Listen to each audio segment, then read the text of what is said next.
हरिद्वार के ऋषिकुल मैदान में लगे मेले को लेकर बवाल मच गया है। मामला शुरू हुआ एंट्री फीस से और अब जाकर पार्षद के साथ बदसलूकी तक पहुंच चुका है। जी हां, स्थानीय व्यापारी और आम लोग कह रहे हैं कि एंट्री फीस लगाकर आयोजकों ने जनता से सीधा लूट शुरू कर दी है। विवाद तब और बढ़ गया जब एक स्थानीय पार्षद के साथ मेला कर्मचारियों ने अभद्रता की। इसके बाद व्यापारियों और अन्य पार्षदों ने मायापुर चौकी में विरोध प्रदर्शन किया और सिटी मजिस्ट्रेट को ज्ञापन भी सौंपा। चेतावनी दी गई कि अगर हालात नहीं सुधरे तो उग्र आंदोलन होगा। घटना की जानकारी मिलते ही व्यापार मंडल के लोग मेले में पहुंच गए और विरोध दर्ज कराया। मायापुर चौकी में तहरीर दी गई और पुलिस ने जांच का आश्वासन भी दिया है, लेकिन स्थानीयों और व्यापारियों का गुस्सा अब भी बरकरार है। व्यापारियों का साफ कहना है कि मेले का उद्देश्य मनोरंजन और पारिवारिक खुशी होना चाहिए, न कि जबरन वसूली। उनका आरोप है कि ये मेला अब लूट का अड्डा बन गया है और अगर एंट्री फीस नहीं हटाई गई तो वह खुद इस मेले को बंद करवाने की पूरी तैयारी में है। जी, इस मेले को लेकर आपने जो मायापुर चौकी में जो किया है, सभी पार्षद गए थे, क्या है पूरा मामला? ऐसा था कि हमारा एक कांग्रेस के पार्षद है, हमारा भाई है। पार्षद तो बाद में, पहले हमारे भाई हैं और व्यापारी नेता है, हमारे से जुड़े हुए हैं। वो कल अपनी फैमिली के साथ रात को मेला घुमाने गए। भाई, हर बच्चे की इच्छा होती है कि पापा मुझे मेला घुमा के लाओ, तो मेला घुमाने गए। पहले तो उन्होंने पार्किंग का शुल्क दिया, फिर एंट्री फीस दी, चलो पार्किंग का भी ले लिया, फिर एंट्री फीस भी हो गई, फिर अंदर मेले भी झूल लिया। कम से कम 400, 500, 700, 800 का तो यही खर्चा हो गया 3 जनों का। आम आदमी तो खैर वहां जा ही नहीं सकता, क्योंकि बाहरी वो 200-300 रुपए देता है, अंदर तो बेचारा वो क्या खर्च करेगा।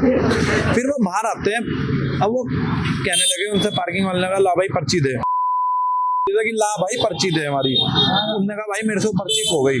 तो उसे यूं कहने लगे, ऐसा है ना, ज्यादा बकवास करने की जरूरत नहीं है, हमारे को हमारी पर्ची दे, वरना 30 रुपए में दोबारा दे, तब तो हम तुझे जाने देंगे। तो उसने कहा भाई मैं एक व्यापारी नेता हूँ और मैं पार्षद भी हूँ अपने वार्ड से। तो उसे कहने लगे, ऐसा ना, ये पार्षद गिरी तेरी और तेरी व्यापारी गिरी, सब 30 रुपए दे तब तो तू यहाँ से जाएगा, वरना तुझे जाने ही नहीं है। ऐसा है नेता बर्दाश्त करने के लिए, है ना। शहर भी हमारा है, ऋषिकुल ग्राउंड भी हमारा है, और ये जितनी जनता हरिद्वार की वो भी हमारी है। अब आज हम सारे इकट्ठे होकर गए थे, हमने वहां धरना भी दिया, चौकी इंचार्ज साहब भी आ गए थे, मायापुर चौकी इंचार्ज भी आ गए थे, वहां पे पुलिस बल भी पूरा आ गया था। जो पार्किंग शुल्क ले रहा था उसने हमारे से माफी मांगी चौकी आगे।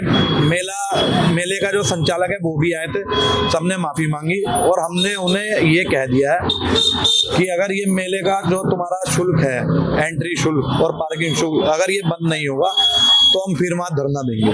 देखिए, ऐसा है, लगातार वहाँ पे आप देख रहे होंगे ऋषिकुल मैदान से लगातार घटनाएं सुनने को मिल रही हैं। लगातार लोगों से बदतमीजी करी जा रही है, बदसलूकी करी जा रही है, अवैध, लोग बोल रहे हैं ऐसा कि अवैध पैसे की वसूली भी करी जा रही है।